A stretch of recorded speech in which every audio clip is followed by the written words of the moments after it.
আওয়ামী লীগকে বেশি দিন দমিয়ে রাখা যাবে না। আমি আওয়ামী লীগই করে যাব, আমি পল্টিবাজ নই। আমি যে দলে যুক্ত হই সেখানেই অনুগত থাকি, এমনই বিস্ফোরক মন্তব্য করেছেন সাকিব আল হাসান। শুধু তাই নয়, যদি এবারও সুযোগ দিত তাহলে এবারও আবার নির্বাচন করে দেখিয়ে দিতেন যে তার এলাকায় তার জনপ্রিয়তা কেমন।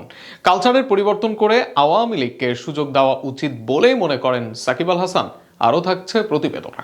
রাজনৈতিক বিষয়ে কথা বলতে না চেয়েও যেন দিনে দিনে আরো বেশি বলছেন সাকিব আল হাসান। আগে কিছুটা রেখে ঢেকে বললেও এখন যেন নিয়মিতই নিজের দল আওয়ামী লীগ নিয়ে কথা বলছেন তিনি। কার্যক্রম নিষিদ্ধ দলটির হয়েই নিজের ভবিষ্যৎ রাজনীতি করার কথা জানিয়েছেন সাকিব। দেশের জনপ্রিয় অনলাইন গণমাধ্যম bdnews24.com-কে তিনি জানান, আওয়ামী লীগের হয়েই রাজনীতি করবেন কিনা। তিনি বলেন, সেটাই তো হবার কথা, তাই না? আমার এত দল পরিবর্তন করার শখ নেই, ইচ্ছা নেই এবং কোনো কালেও ছিল না।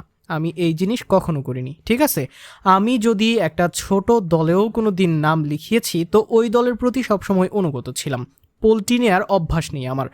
এদিকে বর্তমানে তার রাজনৈতিক দলের কার্যক্রম নিষিদ্ধ হলেও তা বেশি দিন থাকবে না, আর দমিয়ে রাখাও যাবে না বলেই মন্তব্য সাকিব আল হাসানের। তিনি বলেন, এখন নিষিদ্ধ, তাই বলি কি আজীবন নিষিদ্ধ থাকবে নাকি?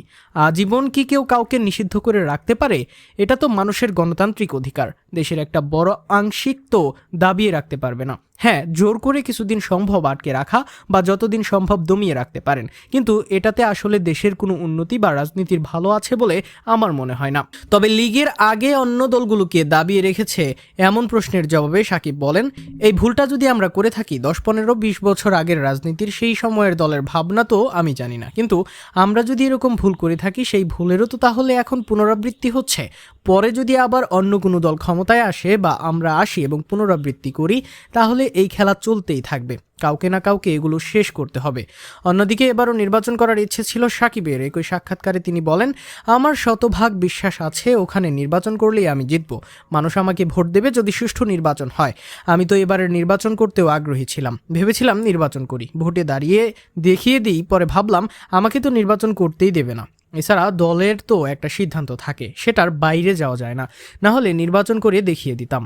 সব মিলিয়ে bdnews24-কে দেয়া এই সাক্ষাৎকার নিশ্চিতভাবেই সাকিবের গত 2 বছরে দেওয়া সব সাক্ষাৎকারকে হার মানাবে এবং আলোচনার পাশাপাশি সবচেয়ে বেশি সমালোচিত সাক্ষাৎকারও যে এটি হতে যাচ্ছে এবং কি দেশে ফেরারও যে এখন আরও বেশি অনিশ্চিত হতে পারে, সে কথা বলা যেতেই পারে।